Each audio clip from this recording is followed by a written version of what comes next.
आप देख रहे हैं कि पी न्यूज़ इंडिया। दोस्तों, क्या आप लोगों ने कभी सोचा कि आखिर इतिहास में वो कौन सा खास वक्त था कि जब हमारा ये हिंदुस्तान पूरी ही दुनिया में सबसे ज्यादा अमीर हुआ करता था। हिंदुस्तान सोने की चिड़िया था, सोने की चिड़िया था। ये बात तो आप लोगों ने बार बार सुनी होगी, लेकिन क्या आपने सोचा कि ये सोने की चिड़िया था कब? आखिर वो कौन सा दौर था कि जब हिंदुस्तान की आर्मी पूरी दुनिया में सबसे बड़ी और सबसे ताकतवर हुआ करती थी? तो दोस्तों, हमारे इन सारे ही सवालों का सिर्फ और सिर्फ एक ही जवाब है, और वो जवाब है बादशाह औरंगजेब आलमगीर का the great Mughal empire. Bharat के इतिहास का एक ऐसा बादशाह कि जिसको आप पसंद कर सकते हैं, नापसंद कर सकते हैं, जिससे आप नफरत भी कर सकते हैं या कुछ भी कर सकते हैं, लेकिन अगर कुछ नहीं कर सकते तो वो है इस इंसान को इग्नोर करना। क्योंकि इस एक इंसान ने भारत के इतिहास पर जो प्रभाव, जो इन्फ्लुएंस छोड़ा है, वो इतना ज्यादा और इतना हैवी है कि जिसको ना तो किसी भी तरीके से भुलाया जा सकता है और ना ही इतिहास की किताबों से हटाया जा सकता है। पहले नजर डालें थोड़ा पर्सनल लाइफ पर, तो औरंगजेब आलमगीर का जो असली नाम था वो मुहिउद्दीन मोहम्मद था, और इनका जन्म 1618 में आज के दौर के गुजरात में हुआ था। माँ बाप की बात करें तो वालिद वो थे कि जिन्होंने ताजमहल बनवाया था, और माँ वो थी कि जिनके लिए ताजमहल बनवाया गया था, मतलब कि शाहजहां और मुमताज महल। औरंगजेब आलमगीर ने 31 जुलाई 1658 को अपने फादर शाहजहां के बाद छठे मुगल बादशाह के तौर पर गद्दी संभाली, और फिर ये गद्दी 1707 मतलब अगले 50 साल तक सिर्फ औरंगजेब आलमगीर के पास ही रही। और इस तरह से पूरे ही इतिहास में किसी भी एक शासक के द्वारा हिंदुस्तान पर सबसे लंबे वक्त तक राज करने का रिकॉर्ड भी बादशाह औरंगजेब आलमगीर के खाते में गया, क्योंकि कोई भी शासक इतिहास में न तो पहले ऐसा कर सका था और न ही औरंगजेब आलमगीर के बाद में ऐसा हो सका। वैसे ये गद्दी हासिल करने की कहानी भी बड़ी ही अजीबोगरीब और खून से रंगी हुई है, क्योंकि औरंगजेब आलमगीर के अलावा इस गद्दी के शाहजहां के 3 और बेटे भी दावेदार थे, और ये चारों ही भाई आइडियोलॉजिकली मतलब के सोच विचार के मामले में एक दूसरे से बिल्कुल अपोजिट थे।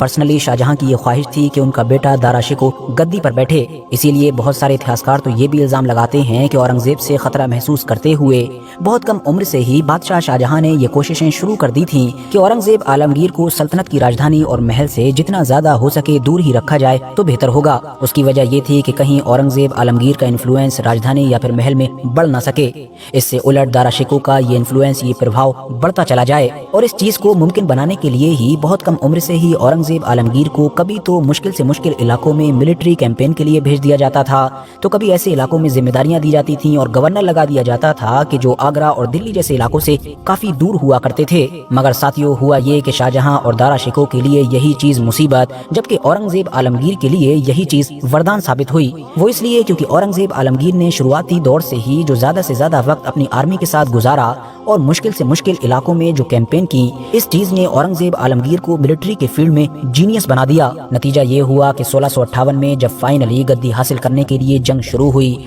तो फिर इन भाइयों में से कोई भी औरंगजेब आलमगीर के सामने टिक ही नहीं सका। किसी ने बड़े बड़े पैतरे अपनाए तो कोई बाहर से फौज लेकर आया, तो किसी के पास शाही फौज का पूरा सपोर्ट था, सारे हथियार थे, लेकिन उसके बावजूद भी औरंगजेब आलमगीर ने बारी बारी से अपने सारे ही भाइयों को हराकर खत्म कर दिया। और इस तरह से अगले 50 साल तक लगातार कायम रहने वाला बादशाह औरंगजेब आलमगीर का दौर शुरू हुआ। वैसे वर्थ नोटिसिंग बात यह है कि अगर आप लोग गूगल या फिर चैट जीपीटी जैसी किसी भी जगह पर जाकर ये सवाल पूछेंगे कि भारत के पूरे इतिहास का सबसे ताकतवर बादशाह कौन था, स्ट्रॉन्गेस्ट एम्परर कौन था, तो सीधा सा जवाब आपको औरंगजेब आलमगीर के ही रूप में मिलेगा। उसके पीछे कई ऑब्वियस रीजंस भी हैं, जैसा कि हम पहले ही जान चुके हैं कि औरंगजेब आलमगीर ने सबसे लंबे वक्त तक गद्दी संभाली, और इसके अलावा इसी दौर में ही मुगल एम्पायर की जो सीमाएं थी, जो सरहदें थी, वो इतनी तेजी के साथ बढ़ना शुरू हुई कि इतने बड़े इलाके पर यह राज कायम हो गया था कि जितने बड़े इलाके पर पहले भारत के किसी भी शासक ने राज नहीं किया था। इवन आज के दौर में मीडिया या सोशल मीडिया के ऊपर हम जिस अखंड भारत के कॉन्सेप्ट के बारे में पढ़ते, सुनते और देखते रहते हैं,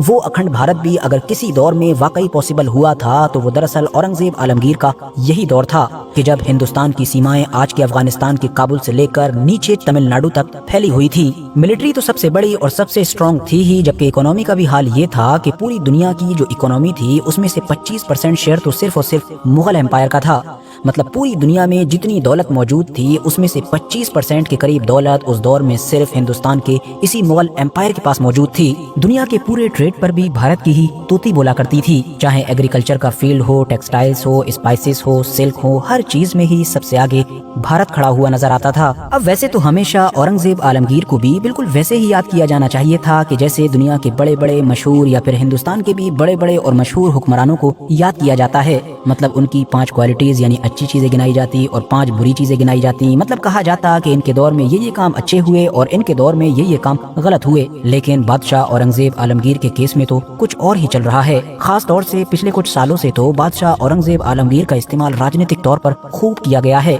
हर साल सिनेमा हॉल में भी एक न एक ऐसी नई फिल्म रिलीज कर ही दी जाती है जिसमें विलन का नाम होता है बादशाह औरंगजेब आलमगीर, और फिर पूरी फिल्म में बस यही मैसेज दिया जाता है कि ये जो औरंगजेब आलमगीर नाम का बादशाह था, इसके अंदर तो अगर 10 चीजें थीं तो वो सारी बुरी की बुरी थी। इस इंसान के अंदर तो कोई भी खूबी हो ही नहीं सकती थी। और इससे उलट इसके मुकाबले में उस दौर में खड़े होने वाले जितने भी लोग थे उनके अंदर तो सारी की सारी खूबियां थी, कोई बुराई हो ही नहीं सकती थी। और साथ ही में इस पूरे मैटर को फिर हिंदू मुस्लिम का एंगल भी दिया जाता है ताकि जो मेन मकसद है मतलब कि नफरत फैलाना वो कामयाब हो सके। लेकिन अगर आप लोग इन तमाम चीजों की छानबीन लॉजिकल वे में करेंगे और इन तमाम चीजों को ऐतिहासिक तौर पर देखेंगे तो आपको पता चलेगा कि ऐसा तो कुछ था ही नहीं कि जो हमको बताया जाता है, बल्कि वहाँ तो कुछ और ही चल रहा था। और वो जो सब कुछ था वो अपने जाती फायदे के लिए, अपनी सल्तनतों और अपनी रियासतों के लिए या अपने पॉलिटिकल फायदे के लिए था। मिसाल के तौर पर बादशाह औरंगजेब आलमगीर के ऊपर अपने दौर में बहुत सारे मंदिरों को तोड़ने का हुक्म देने का इल्जाम लगाया जाता है।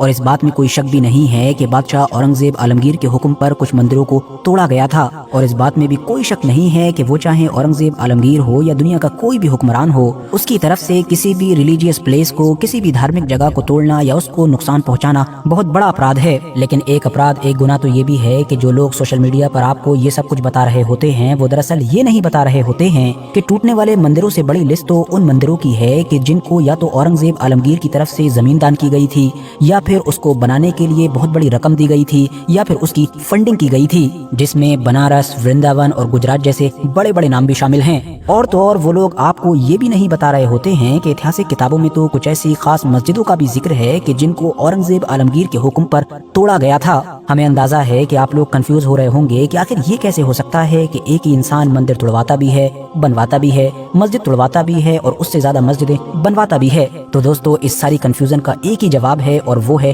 Political motive. दरअसल हमको पता होना चाहिए कि उस दौर में आज की तरह ये जो मंदिर हुआ करते थे ये सिर्फ पूजा करने की जगह ही नहीं हुआ करते थे, बल्कि ये तो पावर सेंटर भी हुआ करते थे। मतलब इनको पॉलिटिकल वे में भी इस्तेमाल कर लिया जाता था। इसीलिए जिन जिन इलाकों में या जिन खास मंदिरों को उस दौर में निशाना बनाया गया था उनके बारे में ऐतिहासिक किताबों में यही मिलता है कि वहाँ से या तो औरंगजेब आलमगीर के खिलाफ बगावत उठी थी, या फिर बगावत की तैयारी की गई थी, मतलब बगावत उठने वाली थी, या फिर औरंगजेब आलमगीर को ऐसा कुछ होने का डर था, या फिर कभी बादशाह औरंगजेब आलमगीर का कोई बड़ा दुश्मन वहाँ पर जाकर छिप गया था। बिल्कुल ऐसा ही मामला कुछ मसाजिद के केस में भी नजर आता है। जैसा कि इतिहासकारों ने गोलकोंडा की जामा मस्जिद का जिक्र किया है कि वहाँ के जब अपने दुश्मन हुक्मरान से बादशाह औरंगजेब आलमगीर ने निपटने का फैसला किया, और जो हुक्मरान दरअसल धर्म से मुस्लिम ही था और जिसके बारे में बाद में औरंगजेब आलमगीर को ये भी खबर मिली कि इसने अपना बहुत सारा खजाना जमीन के नीचे दफनाकर उसके ऊपर जामा मस्जिद को तामीर कर दिया है, तो फिर यहाँ के इलाके को फतह करने के बाद, यहाँ के इलाके को कंट्रोल में लेने के बाद औरंगजेब आलमगीर के इशारे पर इस जामा मस्जिद को भी तोड़ा गया था। जबकि हमें पता होना चाहिए कि ये वही बादशाह था कि जिसके इशारे पर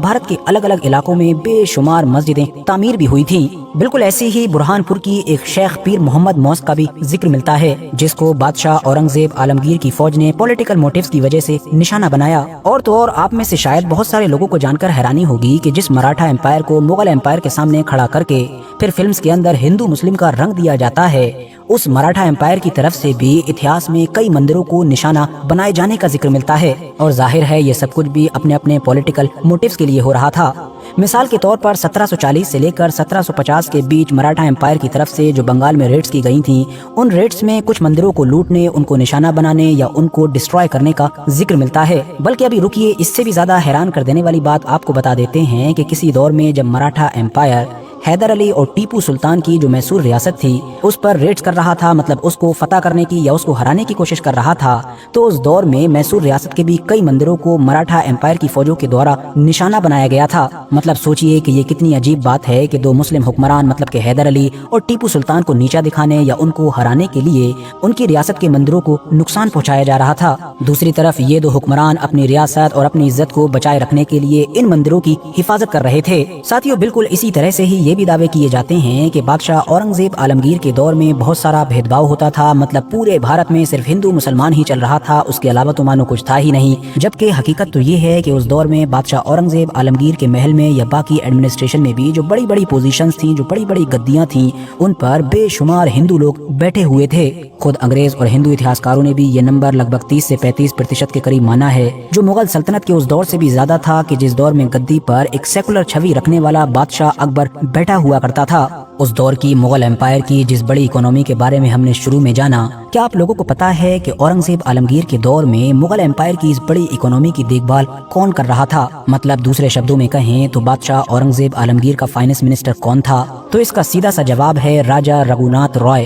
ہاں دوستو، ایک ہندو۔ اتنا ہی نہیں، باقی پوزیشنز اور گدیوں کو تو چھوڑ ہی دیجئے، بلکہ ملٹری جو کسی بھی سلطنت کی سب سے اہم چیز ہوا کرتی تھی، اس ملٹری کے بھی بڑے بڑے پدوں پر بے شمار ہندو لوگ بیٹھے ہوئے تھے۔ اورنگزیب عالمگیر کی پوری زندگی میں، پورے دور میں، وہ چند ملٹری کمانڈرز اور وہ چند ملٹری جنرلز کے جو اس دور میں سب سے زیادہ کامیاب اور سب سے زیادہ ہوشیار مانے جاتے تھے اور جن کے اوپر اورنگزیب عالمگیر نے سب سے زیادہ بھروسہ کیا تھا، ان میں کئی نام ہندو ہوا کرتے تھے، جس میں رام سنگھ، راجہ رام سنگھ فرسٹ، راجہ رام سنگھ ٹو اور مہاراجہ شاہو سنگھ جیسے بے شمار نام شامل ہیں۔ جس ملٹری کمانڈر نے کسی دور میں شیواجی کو کیپچر کر کے اورنگزیب عالمگیر کے محل میں پیش کیا تھا، وہ بھی دراصل انہی ہندو ملٹری کمانڈر میں سے ایک انسان تھا۔ مراٹھا امپائر کے خلاف جو پوری کیمپین چلائی گئی تھی اور بڑے بڑے علاقوں کو جیت کر جو مغل امپائر میں ملایا جا رہا تھا، اس میں یہ سارے ہندو ملٹری کمانڈرز بھی سب سے اہم رول پلے کر رہے تھے۔ بالکل اسی طرح سے مراٹھا امپائر کے اتہاس میں بھی آپ لوگوں کو مسلم ملٹری کمانڈرز کا ذکر مل جائے گا کہ جو مغلوں کے خلاف لڑ رہے تھے، اور ایسی فوجوں کا بھی ذکر مل جائے گا